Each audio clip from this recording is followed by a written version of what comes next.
I really shouldn't start playing Osu again, dude.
Hello, everybody, and welcome to Learning Fives. Today we have an EU show match between RedBuffNemesis and the Scuttle Squad. My name is Niberia, and joining me is my ever lovely co-caster, Zeta. Zeta, my friend, are you ready for some League of Legends? Well, yes and no. There has been some interesting picks recently in League of Legends, and I'm not exactly ready for Meteos and Ryu to swap full time to the bottom lane, although it is finding 100 Themes some interesting wins. We'll see if that's going to be the case further in the LCS, because we do have a pause right now, so if you have multiple screens, definitely keep an eye on that. But if you don't, uh, I might give a little bit of an update after every game. We'll see how that goes. For now, So, what we know is it's an EU show match, but as EU does, we have a little bit of an issue, technicality. We're going to try and resolve it pretty shortly. But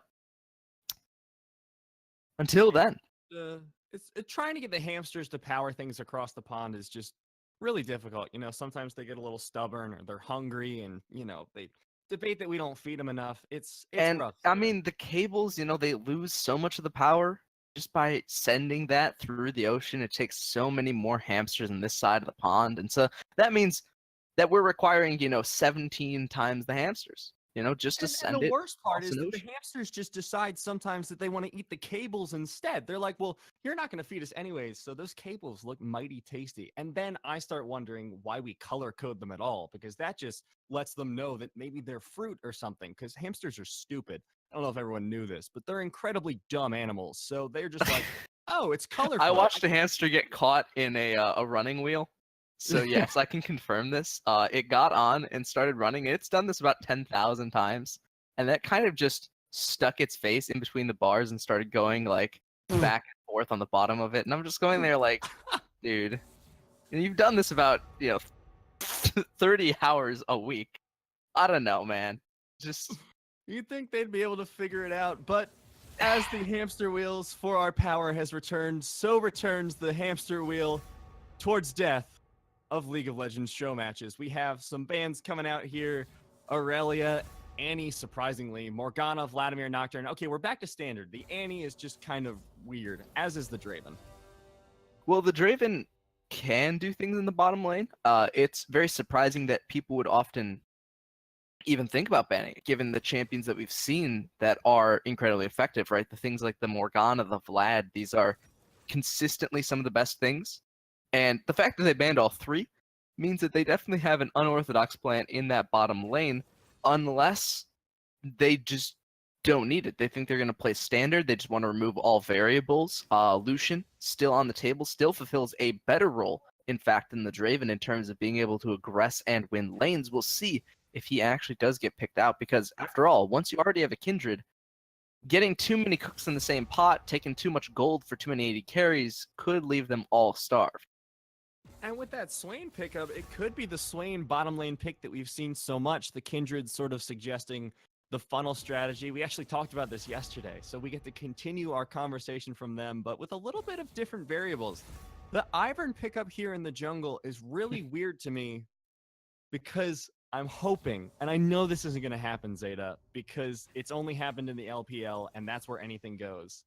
I was really hoping it would be the Rengar Ivern funnel strat, but unfortunately, it's just going to be a Twitch Pike bot lane. So far, so boring. And actually, standard bot lanes across the board. I was surprised here because I thought that the Kindred Swain suggested maybe funneling onto the Kindred and having Swain in the bot lane, but no, it doesn't look like it. Yeah, that's actually very peculiar. When you talk about getting ahead, when you talk about things that are incredibly effective in the current meta, Kindred Jungle isn't generally one of them without multiple gold funneling strategies directed towards it.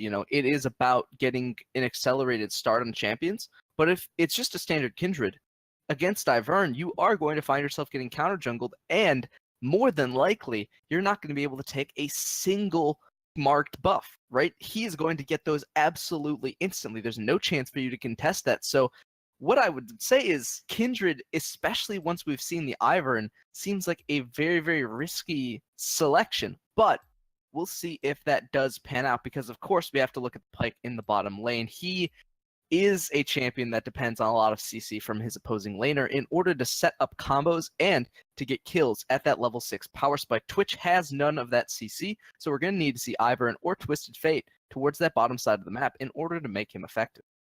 And one of the other things that helps that Pyke be effective in the bot lane, you mentioned this some before as well, is the addition of burst damage. Now, as far as standard AD carries go, Twitch isn't a terrible choice. They're able to pop that Contaminate and do quite a decent chunk of burst damage, but nowhere near enough to secure the kills for Pyke, at least pre-6.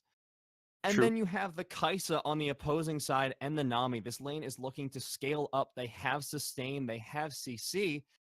And honestly, I'm concerned about this Pyke's ability to get anything done in the early game. Yeah, and that's really a big issue because the reason that you see the LCK, that you even see, slightly, more, what would I say, clustered regions, regions that have a lot more interesting picks and bans and a lot more volatile standings, is that you'll see mages with CC often paired with Pyke. We mentioned that earlier. We mentioned Syndra, we mentioned Morgana. These champions have become mainstays of the Pyke pairings. That's because they provide instant CC and enough burst to set up the combo for Pyke, right? To set up the execute. When you have only Twitch, Pyke's going to have to start roaming, or he's going to have to start getting some insane pulls on the Nami or Kai'Sa, and both of those champions are still incredibly safe in this bottom lane. So, with that all said, what I do like is in picks and bans, they did think about, the fact that Twitch gets full countered out by Yasuo. They banned that out. So, at least Red Buff, they have given it some thought, with a Twitch Twisted Fate main damage composition. Even if they don't have great Pyke setup, they still have a way to allow their primary damage dealer to do something in the fights. Not only that, but you have the capability of the level 6 roam that's going to be so deadly. When you have a Malphite, when you have a Twisted Fate, when you have that supportive jungler in Ivern, you can suspect that we might see some 5-man dives or even 4-man dives, some number above 2 in the bottom lane. But when is that not the case? Well, it depends on how long the game lasts. If it's a 14-minute game, it might only be 2. But it's very true. Make happen, relatively speaking. And I think that Malphite is going to be key, right? If he starts to get shut down by Gnar, if the Kindred starts to focus onto him, maybe even if he misses the ultimate, right? If people start flashing out, they have basically no CC past that, right? It's Twisted Fate Gold Card, Ivern Root Caller. That's it. Nothing else beyond that. So you look at the CC train on the opposing side, it's like we've got Gnar ultimate, we've got Swain Roots, we've got Nami, Bubble, Wave. It's just, in this scenario, I'm thinking that if Mimi misses a single ult, he is going to get hard punished for it, and they're probably going to lose the fight. We'll have to see how that turns out in the game itself. We will be popping over to a quick break, and then we will be back with the Showmatch, RedBuffNemesis, and the Scuttle Squad.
Welcome back, everybody, to the Learning 5's EU show match between RedBuffNemesis and the Scuttle Squad. I am still Niberia. I am still joined by Zeta. But before we say anything else of import, let's introduce the teams. On the blue side, we have RedBuffNemesis with Mimi in the top lane, Shenzhen in the jungle, Blue Fate on mid lane, Thoughtsby Bulin on AD carry, and Dur Ubi on support. And of course, that means Scuttle Squad has joined us on the red side as the pause comes down. I don't think we've ever had a game without a pause, but it gives me a little bit of time to do the intros. Wumumu is, of course, the top laner. Danger Moose is the jungler. Super Sop, the sub mid. Voodoo Urdens is their AD carry, and Kagoro Mori is their support. And I probably messed up the umlaut there a little bit, but that's okay. What we do know is it's a standard starting strategy with a possible invade, right? You can take a look. Blue Fate and compatriots have attempted to make their way in towards this red side jungle, but Nami's already watching. If they go any further, they are going to be spotted out. And most interestingly, it looks like the top laner, the Malphite, has actually been the one that DC'd. So while we get that back and under control, I want to go back in and talk a little bit more about these matchups. In the mid lane, we didn't actually get to talk about this much. The Swain is going to have a very hard time following Blue Fate around the map, right? Swain's wave clear is quite good, but because of the fact that Twisted Fate ultimate comes up more frequently than Teleport does, he's going to need to be timing that very well or controlling the Twisted Fate and trying to hard shove him in before he can get enough items to instant clear waves. That's a really hard thing to do. And if Super Sop starts getting ganked, if he starts falling behind, if he starts getting pressured off the wave, I think that Blue Fate is going to have a great time roaming towards both of these side lanes and trying to force them to get ahead early. We'll see if he can coordinate with Shenzhen or not, because I think he's going to have his hands full taking on Danger Moose in the jungle. For now, though, we are finally back and into the game. So, standard starts all around.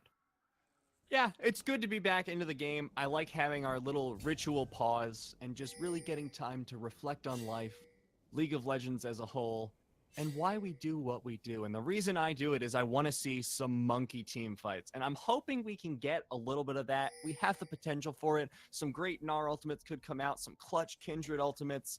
Kai'Sa, always known to pop off once or twice, and of course the unstoppable force from Malphite. Hopefully we get some fun team fights, but the laning phase, as you said, going to be a little bit less exciting and more about the pressure. In the mid lane, Blue Fate going to be aiming to push in Super Stop, prevent him from following the roams. In the bottom lane, we're going to have to see if Dur Ubi and Thoughtsby Bulin are going to be able to do much against the sustain of the red side team, because the Scuttle Squad's bot lane is just kind of It's hard to assail. Uncontested. Yeah, it's really hard to assail. I mean, because when you have Twitch, he generally likes being paired with something like the Nami, something that can give him a little bit more sustain. It allows him to have some safety, maybe even a way to trade back, because with the lack of mobility, he does take a lot more damage and tends to receive a lot more poke than comparable AD carries. So he likes having that sustained support. Janna, Nami, Lulu, these are all traditional Twitch pairs. Pyke is not that kind of champion. He does not provide any sort of sustain or utility beyond pull and stun, both of which require him to be very aggressive in lane. So we'll see how this Twitch lane starts to pan out as it goes a bit later. And we already see, as the early game, Thoughtsby Bulin is so low on health already, below half. Because another thing about the support matchup, of course, is the traditional range versus melee conundrum. Pyke can't even move up. He has to sit there and just kind of hope he goes fishing. I mean, luckily there's a fish on the enemy team, so that gives him a little bit of a mental advantage, being like, okay, spear into fish, this makes sense. This makes sense from fishing village movies. No. Spear into whale. We learned that from Japan. This is true. This is true. It's important to remember all of the uses for spears and the various marine life that they can skewer. So, well, Danger Moose is looking to skewer Blue Fate. Oh yeah, Blue Fate not going to get the gold card, finally locking it in, but was it in time? It doesn't look like it. Blue Fate getting taken out for first blood. Danger Moose with a great gank. That was a, wow, little bit of an aggressive play by Blue Fate to stand that far up in the lane, knowing that There's a Kindred knowing that there is going to be pressure, and it's 3 minutes in, right on time. Double buffs, Kindred walks through lane, gets a free kill. When you have an aggressive jungler, that's basically the best you can hope for. You know, Kindred needs to get ahead. This is getting ahead. So we'll see if Danger Moose can actually convert this into a bit later of a lead. But the entire top half of the jungle is already been cleared out. Shenzhen has seen to that. And the Scuttle squad bot lane, if they're not careful, no, they did have a ward. They know Ivern's here, but how will they play it out? Looks like very, very carefully, which is smart. You know, they know that unless there's jungle intervention, they're safe for this laning period. They need to get that Kai'Sa to scale up. So they're just sitting back. They're just like, okay, we've got a ward the only way you can get here. We're just going to take a nap and see if you guys can miss a bunch of CC at us. And so far, so good for them. Well, it's not just that they can miss CC. The only CC that they can land that does go through minions is a full E engage from Der Ubi. If he goes in, tries to land the stun, he does have flash to land the stun as well.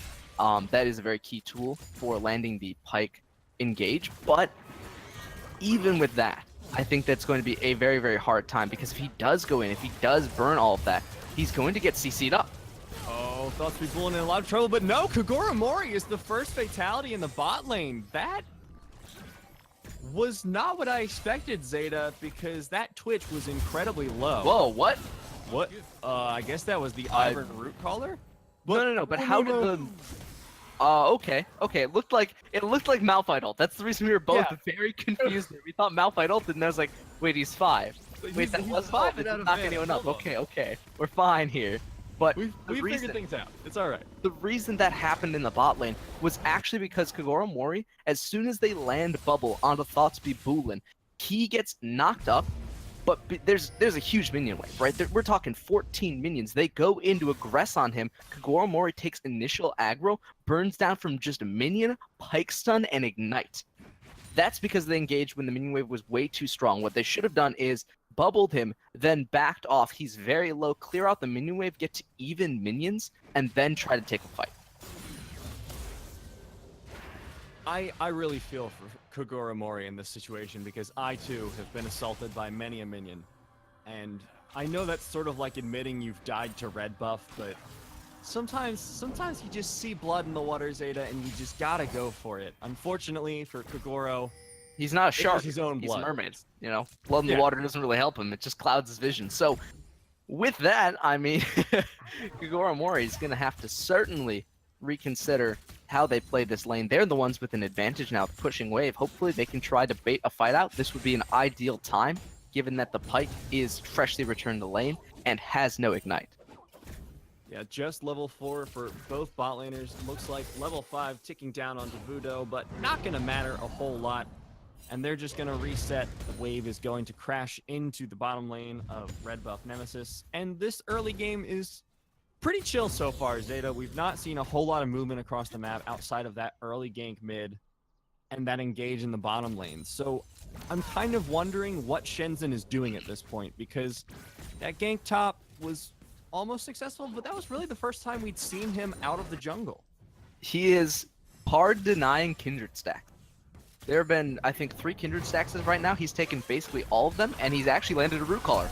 Oh, here he goes. He gets the stun. The flash is forced, but is not going to result in the kill just yet. Bluefade coming in with the ultimate, though. Not going to be enough to secure it. Nonetheless, the teleport answer coming out from Super Sop. Going to try for the root, but not able to land it.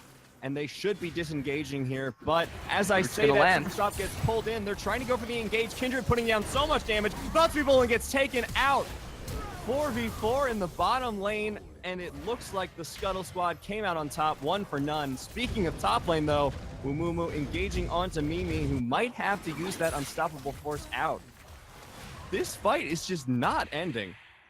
Yeah, both teams very reluctant to cede control of this dragon. The Kindred, though, with her mana advantage, has actually gotten priority over it, and they are going to try and take this Infernal away from Red Buff. Maybe...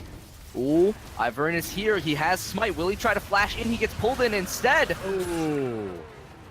Flashes for it, but he just doesn't get it. So close on that. Didn't actually use his smite. It went down before he could. The worst part was that he flashed the second after the dragon died. Yeah, it was just. I think it was. He gets I think pulled it was a in. He's buffer so issue. close. I mean, we're talking like 40 units away from being in range of smiting it. And then he has to flash just to close the distance. Because he knows he's going to go down anyway. It's just a matter of, do you save flash? Do you try to take the Infernal? Couldn't get it. And that means there's a 2,000 gold lead on the map. Basically entirely thanks to this Kindred and the chaos of bottom lane. Which is exactly what you don't want happening if you're RedBuffNemesis, because the enemy team has 2 scaling 80 carries. And generally, the problem with that, as you mentioned in Champion Select, is that there's really just not enough gold to go around. There's not enough farm on the map. But there's an infinite amount of champions that can spawn, Zeta, and so far when 3 of them go down to Kindred, that is not what you're looking for. There is enough gold, but there's not enough gold at the timing they'd want, right? Because there's very much enough gold, right? When we used to see previously in the season, before they made all the 80 carry changes, we used to see double compositions. Graves was a very good pick, and there was enough gold to go around. The problem is the pacing of the game has accelerated to the point where at the point where you need a strong 80 carry, there's not enough gold for 2. And that's the real issue. It's not that you can't have enough gold, it's you can't have it when you actually need the 80 carry to be good. Well, in this case, I don't think they really have to worry about that just yet. Both 80 carries, pretty farmed up, farm advantage in the bottom lane, of course, the farm and kill advantage in the jungle. So the early game is looking pretty good here for the Scuttle squad. My question to you, Zeta, what does RedBuffNemesis have to do at this point? Do they just sit back, or do they finally look for another cross-map play where this time maybe they don't die? Blue Fate has basically gotten no purchase with his ultimate, and that's in the 2 levels since he has actually acquired it. What they need to do is they need to have Blue Fate actually do something, right? He needs to get bottom lane and get a kill. So that means that they not only need vision on Kindred when they do so, which means they need more wards and more pressure in towards the jungle, aka pressuring lanes mid, hopefully, because she spent most of her time towards the bottom side of the map anyway. But they need to do that while having Shenzhen tracked. So if Shenzhen can see danger moves, then you can see Blue Fate leave mid, then they can get their bottom lane ahead, and hopefully make the Twitch into the monster he needs to be to carry the game. Because that's the real, be-all, end-all. Twitch needs to be super fed in order for them to win this. Well, it looks like they're trying to do as you suggested so far, Zeta. They've put down 2 control wards to at least ensure that Danger Moose isn't on their side of the map. That's not really where you want to be looking for the enemy jungler, but at least you have a little bit of safety there as the lanes reset. Wow, that's a lot of control wards for the blue side. Anyways, we have 2K gold. It's a good thing to see, Red Buff. Yeah. Definitely warding up, definitely realizing that they need that vision if they want to try and maintain the Twitch's safety, but it may have been a bit of an overcommittal in that area, but at least you have, like you said, that safety, the knowledge that the Twitch isn't being ganked can allow him to play a little bit more aggressively, but doesn't look like it really matters as Blue Fate gets ganked here in the mid lane. The slow coming out from danger moves, and Blue Fate should not be long for this world. Going in, not going to be able to get the kill. Oh, he might go down. Kindred's respite, going to save him. Great use of that. He should be dead. Oh. Yeah, he is dead. Okay, so the interesting thing there is if he had timed that a little bit later, if he had walked the circle a bit farther out of the turret, he could have actually lived through the turret shots, because in between the turret shots firing, as soon as one is firing and it's about to hit you, once it hits you, you have a time before the turret can fire again, of course. And he could have jumped out of there, but didn't want to risk it and actually let the turret build up more damage as a result, so he dies to the turret shot plus the minion autos anyway. And that was quite a few minion autos on top of that. Really Like unfortunate. 8 or something, it's Yeah. a little bit. It's just a tiny chunk of damage there, doing enough to take him out, however, so he is going to have his first death of the game. Blue Fate, fortunately for him, going to pick up his first kill, so maybe this will give him the momentum he needs to try and put pressure here in the mid lane. And as I say that, it looks like he's positioning towards bottom lane for that roam. Never mind. He definitely needs to. I think if he can get roams off towards the bottom lane, we mentioned it earlier, but it is a really crucial thing, and Mumu is getting ganked now. Shenzhen coming in, not going to land the root caller, but Daisy goes out anyways. Mimi not ready to use the unstoppable force, it looks like. Just going to throw out the seismic shard. Daisy gonna give a little knock-up, but oh, Danger Moose is here for the counter gank, going in, getting so much damage to Shenzhen. The unstoppable force. Danger Moose does not have ultimate, about to get taken out, but a great flash will keep him alive as Mimi might get taken out here by Wumumu. Oh no, but Bluefake came in with the ultimate. It is so hard to see. Ignite going to take out Wumumu. The answer in Mimi, 1-for-1 across the board. I cannot believe how hard that Twisted Fate ultimate is to see. That I thought that was a blue ward or something on the ground there.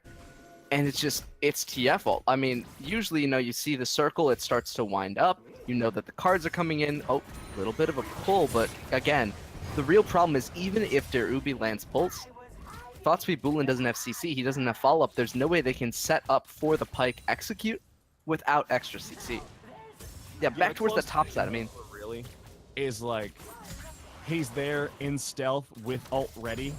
And he's like, aha, I'm going to open up. And they're like, aha, I'm going to walk backwards. And then they'll be throw fine. wave, and throw bubble, and throw heal, and heal and themselves, and kill you. exhaust.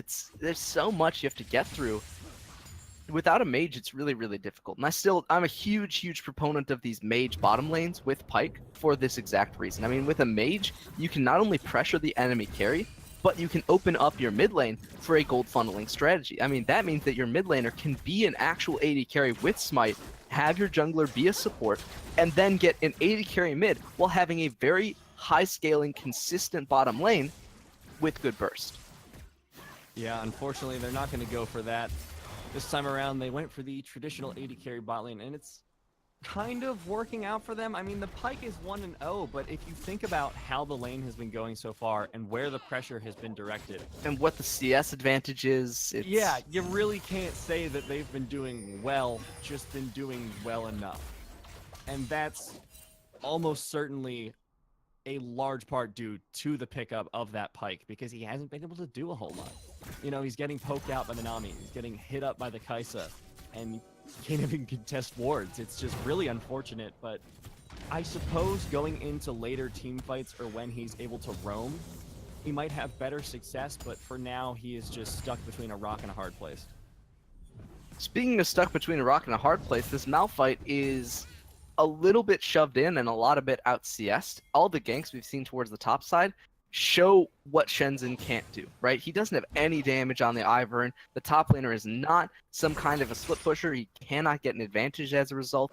And because they don't have a split pushing composition in the top side, right? They wanted an engaged champ, they wanted a tank. There's nothing for this Ivern to do. He can't actually help Mimi at all in the top lane. And my question then is, why do you even go top in the first place? Because even if you get an advantage, you're against a Gnar. Unless you get a big enough advantage that you can quite literally one-shot with an ultimate EQ auto combo. Or at least you're building Triforce, Triforce Malphite could have a chance at killing him. It's not a good one, but it would have a chance. And Shenzhen, he's going to make another one of these trips top lane. It's just, every time he does this, how can you actually kill the Gnar? The answer is you can't. So when you said why would you go top lane, you wouldn't, right? It wastes time. We mentioned in the early game, you need to be actually using that time to get your bottom lane ahead or to keep the Kindred down. So far, hasn't been able to do either. So we'll see if he can turn that around a little bit later. But the first turret will fall victim to Shelly and his compatriots. Shenzhen not necessarily using his time incredibly wisely, but Danger Moose, on the other hand, using it pretty well. Able to pick up that Rift Herald, pick up the mid tower with it. And just back to the top lane, because this is kind of frustrating for me. And I don't know why it's so frustrating. It's like they're reading off the same bad script every time and hoping that it'll eventually turn out to be the Godfather. It's just like, okay, I'm going to come top. We have no damage. I'm going to miss the Q. Oh, there's the TF ult. I saw it this time, Zeta. That's progress. And Kagura Mori going to get taken out. Finally, as you said, the additional... Progress for him as well. Yeah. He actually went bottom lane. They actually managed to use the TF ult to get a kill. Maybe now, converting that into an Infernal Dragon would be a very good thing to try and even up this game. Because, after all, very small gold differences. So, if they can find that, it'd be a great thing to get them back into an even scenario. And I guess that's as a result of the fact that they have damage. They have a TF, they have a Twitch, they have a Pyke. When they use it all together, they can absolutely kill someone. But they need to be given space to do so. And so far in the game, that's the first time we've actually seen them have enough space in order to make any kind of play in the bottom lane. Well, last time I tried this, it went a little bit more poorly, but to be fair, you're right. It's all about where everyone else is on the map and the fact that they had man advantage down there instead of suddenly Kindred showing up and then Gnar showing up and then Swain showing up and it's a 4v4 and you're dead. Like, that was how it went last time. This time they did it a lot better. They had a lot better control of the map, control of their pressure. And finally, Shenzhen didn't go top and it just worked out so much better. And I'm hoping for his and his team's sake that he sees this as sort of a sign to keep not going top. But as I say that, he's here in the upper quadrant of his jungle. Danger Moose going to get the Q out. Maybe a fight coming out. I don't think they're actually going to try and fight this. Blue Fate Also, I can't believe that the TF ult is that hard to see. I mean, yeah, for years, people have been talking, what was that thought? Shenzen's gone. Dead. Just absolutely annihilated. Against a Kindred, 2 items in, and you have a redemption. You're basically a support. There's absolutely no way he can live through that, and he doesn't. That means Kindred is free to go towards the bottom lane, possibly get a gank off. But even with ultimate, it's going to be hard to dive these two. They both have camouflage, and under their turret, it's almost impossible to spot them. Absolutely, but on the other hand, Destiny is going to be up in a mere 15 seconds. So there might be the potential of a counter gank from Blue Fate. Shenzhen is just respawning. And instead, it looks like Danger Moose was just taking those crops, which I believe was the stack there. So he is now... No, stack is wolves. Oh. That was not Okay, stack, it was just the only thing that was up in the jungle. He's just counter jungling and just being rude, but he does have 4 stacks. He has that additional attack range. Not 4 exactly stacks, where 4 he stem, wanted to be nope. by this point, because he does have those 4 kills. This is actually pretty interesting, because this is where the Ivern shines, right? Instantly takes that away. No chance for the Kindred to get stacks, and that means that 4 stacks on a Kindred who is 4-1, that's a pretty bad, stack count, right? At 20 minutes, you're looking for 6, 7 stacks. You generally get at least a couple camps in your opposing jungle, but the Ivern can control it perfectly, right? He has a smite up. That means he can get the camp absolutely instantly, even if you're already at it. He can just take it. Yeah, which is... it's really funny. This is one of my favorite things about Ivern, because usually when he's seen in this similar position where it's... Stun down. Oh, that is really, really unfortunate for them. My camera did not take me down there, but that's okay. Unfortunately, Kogoro was taken down instead. It was Pike pull into Pike stun into Pike kill. He did all the damage for himself. And it's why you can't stand that far up, right? Kogoro Mori was definitely disrespecting the damage coming out and got suitably punished for it. So the safe bottom lane, if you don't play it safe, becomes not so safe. Absolutely. We're looking for a little bit of return pressure there from Danger Moose and Super Sub. Doing their best, but I guess their best wasn't good enough. Zeta not able to get anything done there. I mean, really everything at this point seems to be on Danger Moose's shoulders, because Voodoo, yes, is a Kaisa. Yes, has at least the Rage Blade, going to be picking up the Nashor's Tooth soon, but other than that, has really only just out-farmed at this point, and the rest of the map is not doing as well as it needs to for that to be enough, I feel like, because Swain... Well, not really contested. Like, Kai'Sa's huge, though, right? Like, Kaisa being a late game carry plus Kindred is a lot. But is it enough for them to consistently win if they don't get more proactive plays coming out? So the thing is, I'm not super worried about the Kaisa. I'm worried more, if you take a look at the gold count for reference, I'm not worried about the Kaisa, I'm worried about the Kindred. Kindred is like 4,000 gold up on the Ivern.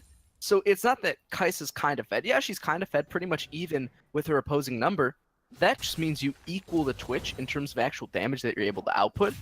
The Kindred's the one that's going to be killing everybody. So yes, they do have enough damage to just straight up win fights, but that means that they have to get a fight which they can win in a 5 versus 5. So far, RedBuff have been absolutely completely unwilling to take a 5 versus 5, as they should, right? If they ever do take a 5 versus 5, they pretty much are going to lose, because it's giving away the biggest advantage they have, which is TF being able to rotate down on people who are out of position. Speaking of being out of position, we see the Destiny coming out here. The gold card lands, but a teleport response. This is not looking good for RedBuffNemesis as the dive under tower comes out. Misses ult. Unstoppable Force misses. Danger Move's going to stay alive thanks to that ultimate, and Mimi will look to be the second kill here. They're able to take him out under tower, 2 for none in favor of the Scuttle squad. But in the bottom lane, they're looking for the return kill. Not going to be able to get it, however.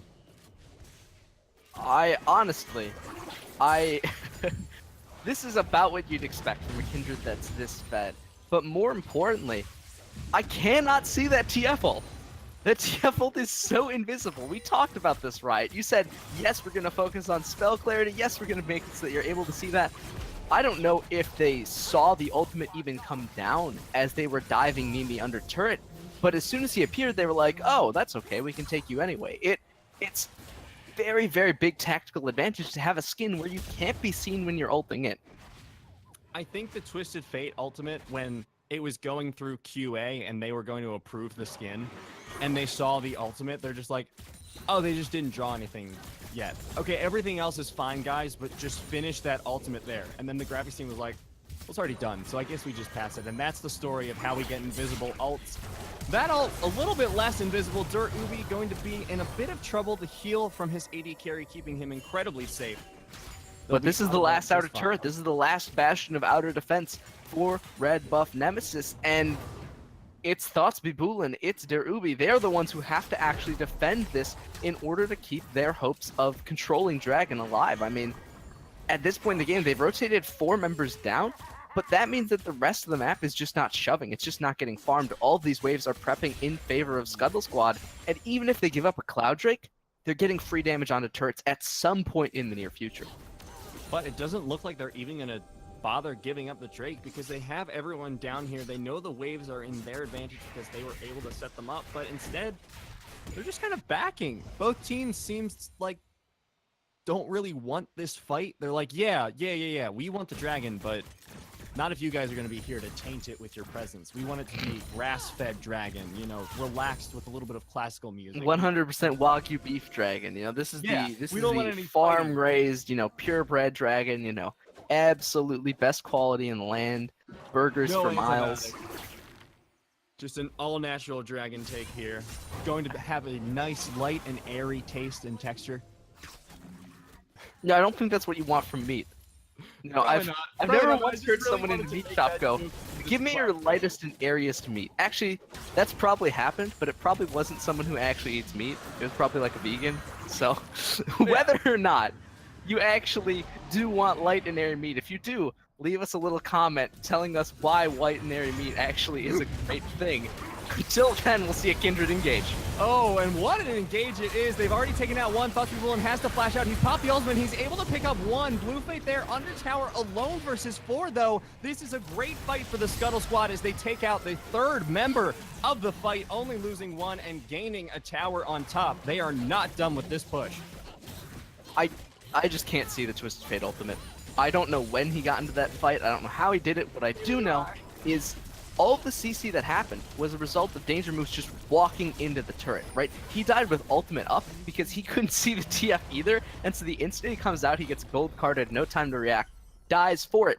But at that point, the fight's already over, right? Twisted Fate is teleported into a losing scenario. He goes down. They take 2 turrets off of it because nobody can respond, right? Ivern and Malphite are the only 2 members left alive. They don't have a single ounce of damage between the 2 of them. And so they're going to lose 2 turrets and now even a 3rd as a result. We'll see what more they can take off this. It looks like they're turning back towards Baron, but I don't think they're going to go for it proper. Instead, looking to reset perhaps. Hopefully they'll get a little bit of vision on it though, because now would be the time, if ever. Nope. Unfortunately, they're just all going to back. They're going to reset and decide, all right, we're good. I think we're just going to have a nice little nap here in the base, just recover, rest, get some relaxation after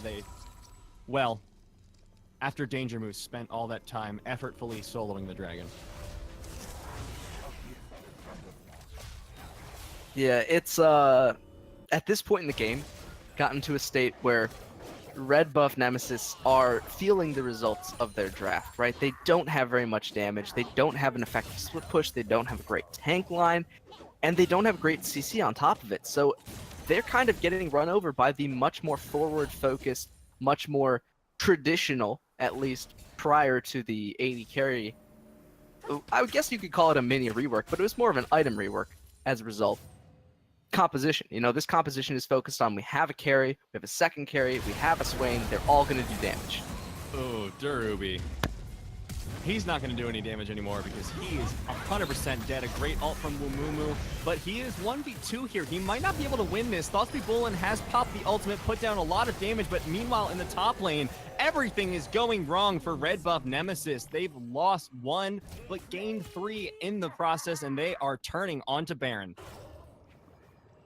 They did trade Wumumu out, but even so, I mean, they don't need Wumumu to tank this up. The Baron does a lot less damage to the primary tank, so they should be able to secure it and get themselves more than likely at least an inhibitor with this. They've been doing pretty well in the macro gameplay so far. You know, getting 3-for-1s is a very good thing. And we saw in the last 3-for-1, they took 3 turrets off of it. So a minimum of an inhibitor is not that unlikely. More could be coming their way as well, but they will back first, try to reset before that all happens. Need to shove out the bottom wave, prep the top wave, and get Baron on as many minions as you can. And that sounds like a really big to-do list, but if you think about the responses that RedBuffNemesis can make to all of these things, really it's just kind of nothing that they have to do, because as you were talking about, their composition doesn't really work. Like, they don't have a very strong frontline tank in Malphite. He's a great engage tool, but as far as tankiness goes, he kind of just has armor and attack speed slows, and that's it. And that's not enough by himself. This composition would have worked so much better with either a better frontliner or just a split pusher, because then they could have taken the 4v1s. They have the kite, they have the lockdown for the picks through Ivern, TF, Pike. It would have been so much better if they had a split pusher, but since they don't, it's kind of Scuttle Squad's time to say, okay, whatever we want to do, we get to do. Whatever you want to do, we kill you. They were spotted out in the bottom lane. They're completely cut off from this. They're actually going to be late to their own turret party, and you know, the party's not going to start until they walk in, but once they walk in, they're going to kill Twisted Fate. Oh, Blue Fate getting taken out. Someone saw that ultimate and made a pick. Super Stop going in with the ultimate, a great unstoppable force, but it does take out Danger Moves. They've lost one of their carries, but Budo is still alive, still putting out so much damage, and the fight is going quite well for Scuttle Squad so far. Budo going to back off. They're going to just put the pressure on the tower, take it out, but no! They lose one to the Pike ultimate. He tries to get the reset, but has to flash out in response.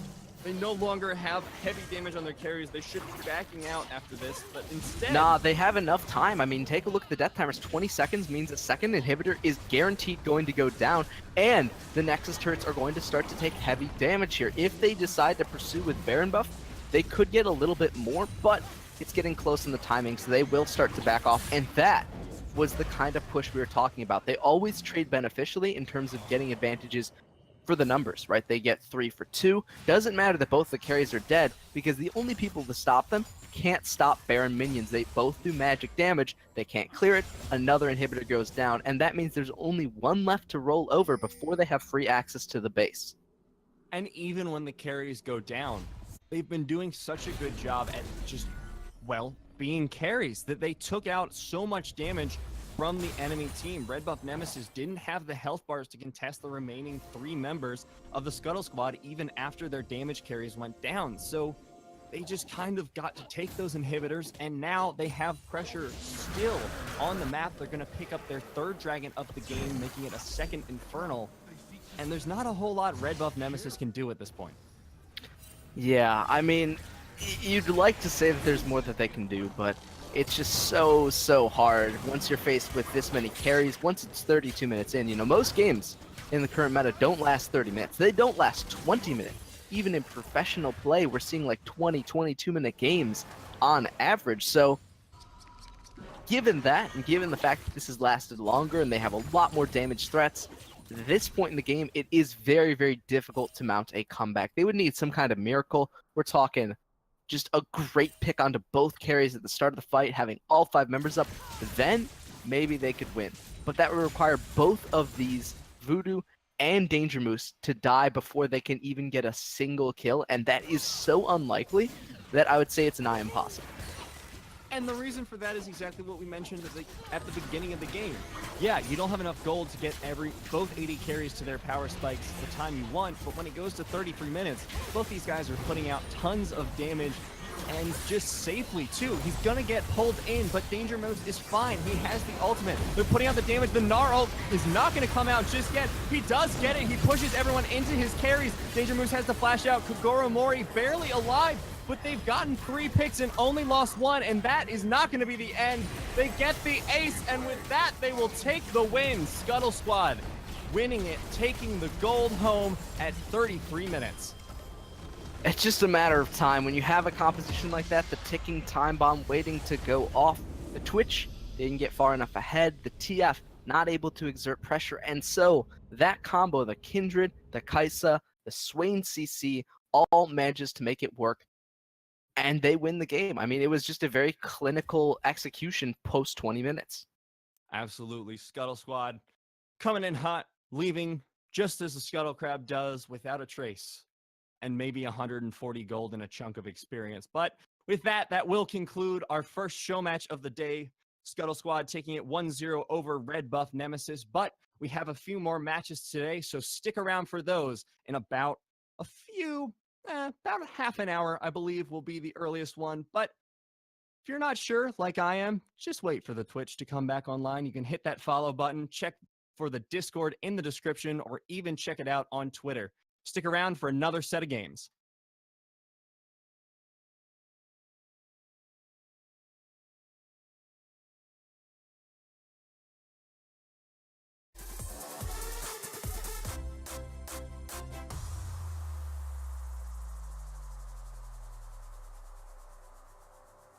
We dream so colorful. Oh, we love so strong. The world is relentless, the city won't sleep. It hardens your soul, brings you to your knees. But we can face it all.